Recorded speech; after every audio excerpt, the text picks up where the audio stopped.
Okay, welcome back, and this is session 10 of your 30-day challenge to get into your first multifamily apartment investing deal. In this session, I'm going to talk to you about building your personal brand. Now, this becomes very important because as you develop your business and as you get into the multifamily apartment investing business, connections, partnerships, networking, investors, investor partners, all of these are going to become an essential component of your business. And people need to know who you are, what you represent, what you stand for, and what your business is. And so in order to accomplish that, that is called branding, personal branding. Now, there are various forms of branding. If you want to become a worldwide known multifamily apartment investor guru, that is one form of branding. Another form of branding that I find very common in our business is what I call boutique branding. In other words, a select group of people that you've targeted because they fit into your model, they fit into your avatar, they fit into the people that you connect the most with. That select group of people, they follow you, they trust you, they do business with you, and because they see a similarity, and it could be a relatively small group of people, thus I call it a boutique brand. Or you could do something in the middle between a boutique and a worldwide guru brand. Regardless, the point is, in order for you to get deals done, people are going to need to know who you are and what you stand for. In other words, why would they want to get in business with you in the first place? What credibility do you offer? What value do you offer? And that is a result of your personal branding. Now, I'm going to give you a layout of the things that I think are important for you to establish in order for you to get your brand up and running and known and significant in the marketplace. First of all, you'll need your bio. Now, your bio is an account of your history, your professional history, as well as your personal history, your educational history. In other words, from the paragraph or two of your bio, what stands out that gives me cause to want to invest with you? Now, if you've done some real estate investing, even if it's not multifamily, but you've done other forms of real estate investing, and now you're ready to move over into multifamily investing, put that on your bio. Put your experience on your bio. If you've been doing that for 10 or 15 years, even if it's single family residences, put that on your bio because that gives you at least that much credibility in the real estate business. Put your level of education, where you attended school, university, put a couple of hobbies or special interests that you have. If you do any kind of philanthropic work, put that in. Put a little bit about your family and the makeup of your family. Obviously, put in where you live, what part of the country you live in, and then a little bit about why it's important for us to know you and for us to know that you are an individual that we would want to invest with. If you've got assets under management, obviously put the list of assets under management, or at least the accumulative dollar amount that you have under management. This bio then gets attached to your LOIs. It can often get attached to a purchase and sale agreement. It can be sent out to prospective investors. It gets attached to your offering, your memorandum. It's a valuable document that doesn't take long to compile, but it's a valuable document that you're going to send out attached to a variety of places in different ways. Next, you got to have a website. So even though we're in a social media heavy society and everything that you could want to know about an individual is on social media, on their Facebook, LinkedIn, Instagram page, people still go to a website.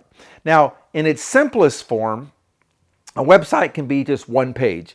About you, this is what you do, this is how we get in contact with you, and then something of value. Maybe it's a report, maybe it's an ebook, maybe it's a video training that you did, or maybe it's an example of a deal that you're doing, something of value so that once I'm into your website, even if it's just one page, Once I'm into your website, then I can see, okay, this is a person that offers things of value. Now, as you go along in the business, your website's going to expand.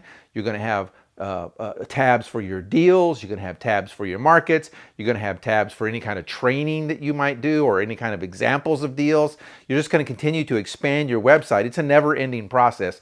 I mean, you could have a perfect website and then the economy changes, the market changes, you get new deals, something happens, and you have to go refresh or update your website. So it's an ongoing process, but at least have a one-page website. Now, with this document, with this handout that I'm going to attach to this video, I'm going to give you a list of URLs, a list of resources. Most of them I use myself, and there are plenty of others, by the way, but it'll at least give you a pathway to establishing bios, websites. I'm going to talk to you about logos, all the various things that come together in your personal branding, which takes me to the next point. Get a logo. So it doesn't have to be a fancy logo. It can just be a representation of your name or your company, but something that is consistently stamped over and over and over on your collateral material and in your social media efforts. And you can go to places like Fiverr.com, and they can create a logo for literally $20, $30. Certainly less than $100 if you've got a concept and you can convey that to a person on Fiverr. Collateral material. You'll need actual presentation materials to send out to prospective investors, along with your LOI, to lenders, to other people that you'll do business with. And most of that collateral material now is done online. So put them all in PDF.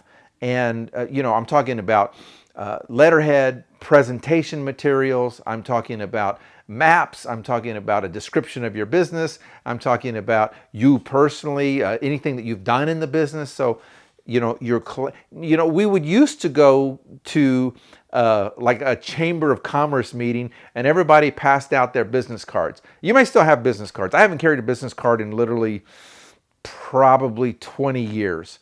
No, that's not true. Let's call it 15. All right. So in about 15 years, for about 15 years, I haven't carried a business card. I have a virtual business card. You want to know how to get in touch with me? We can exchange virtual cards on our phones, or we can send each other a text. I've just chosen not to not to carry or create and carry business cards. There are many, many other ways. That's your choice, but that comes under the category of collateral material. So think about the collateral material that you will need, that you will want to present to prospective investors, lenders, and partners. You will need eventually, probably sooner than later, some kind of email distribution system. Now, in the beginning, it could be that you just use your Gmail account. So you create a group and you email to all your prospective investors and your business contacts in this multifamily business, email notices through Gmail. But eventually you're going to need some kind of what's called an email client to house all of your email addresses and to give you a more robust way to communicate with people on your email list. In other words, you can send them autoresponders or follow-up emails. You can send videos. You can send documents. You can send specific or perform specific campaigns to specific areas of your list. So like the very basic is Gmail, and like the more robust ones are like ActiveCampaign or Aweber or Infusionsoft. So if you've got tens and tens of thousands of people on your list, then you want to go with those more robust email clients. But start somewhere. Start compiling names and email addresses and contact information so that you can stay in contact with people in your network. Next, and certainly not least, social media presence. I mean, decide which social media platforms are going to serve you best and going to serve your clients best in this effort. So for me, it's Facebook, and you know this because you've seen me. It's Facebook. It's a Facebook group. It's a Facebook mastermind group. It's Instagram. It's LinkedIn, and then it's YouTube. Hundreds of videos on YouTube on my YouTube channel.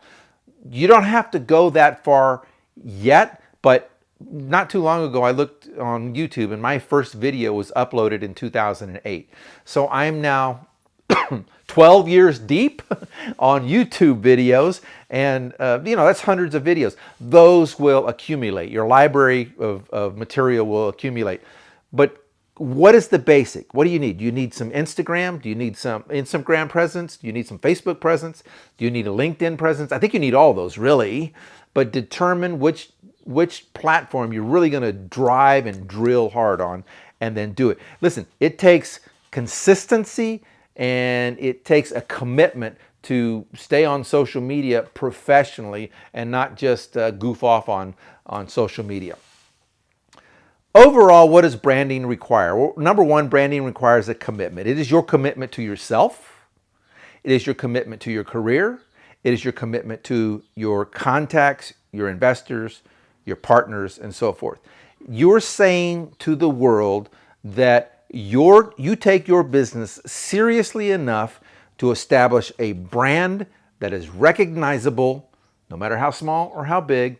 It is recognizable, and that as a result of that recognition, people deserve to do business with you. So there's a lot of activity that you can get involved in establishing a brand, but the brand establishment starts between the ears. Like, you are worthy of becoming a brand in this space, in this business.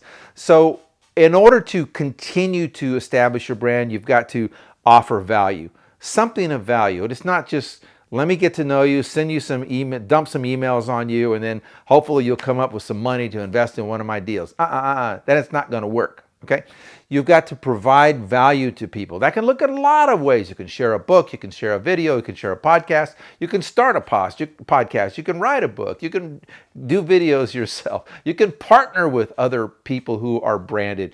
Lots of ways to give value to the people you're in contact with. It takes consistency. Like, the thing that I see the most, that branding requires the most, is consistency. It's a daily effort. In fact, it's a multi-daily effort. In other words, several times through the day, there has to be brand recognition and brand presenting to the public. So it takes consistency.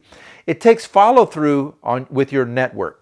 Once you establish a brand and you begin to promote it, you're going to get people that follow you. You're going to get people that want information. You're going to get people that want to hear what you have to say. You're going to want people are going to want to stay in contact with you. So the follow-through is extremely important. Follow through with the network and the networking that you've initiated through your branding. It's also going to take an awareness of current events. What's the market doing? Is the market up, down? What are the prospects? What are the 30-day outlook? What's the 90-day outlook? What news is there? What lending news is there? Current awareness of current events in the market is information that you can share with your network. That is of value. It's real simple to cut and copy and paste a link about an article that is relevant to our business to your network. So awareness of current events. So decide what level that you want to brand yourself. Do you want it to be a boutique, local, select group? Do you want it to be a more regional feel? Do you want it to be a national feel? And I'm all for, if you want to be a global brand, get after it, go for it. Because if you can do any of those, whatever level you do those, if you can do any of those in an effort to help people, to serve people, to expand the betterment of people's lives, then that's really what the branding is about. When it's all said and done, you got to stay focused on the end game here. The end game, in my opinion, is not just to serve your ego or to let people know who you are. The end game here is to establish credibility. The end game is to gain partners in the business, financial partners, business partners, vendors. The end game is to establish partnerships, to offer value to the people that are going to be in business with you, and to obtain viable and profitable deals. That's the focus. And if you can establish your brand and remain focused on those things, you'll find that brand establishment's not really that difficult. It's a commitment and it's a daily activity, but it will yield huge benefits. Okay, so your activity today is determine how you want the world to see you. What brand are you desirous of that prospective partners and investors need to see? Identify that brand and identify the vehicles that you will use to promote that brand, and then start putting these other things in place to establish and promote and propel your brand forward in the marketplace. Okay, I'll see you on the next session.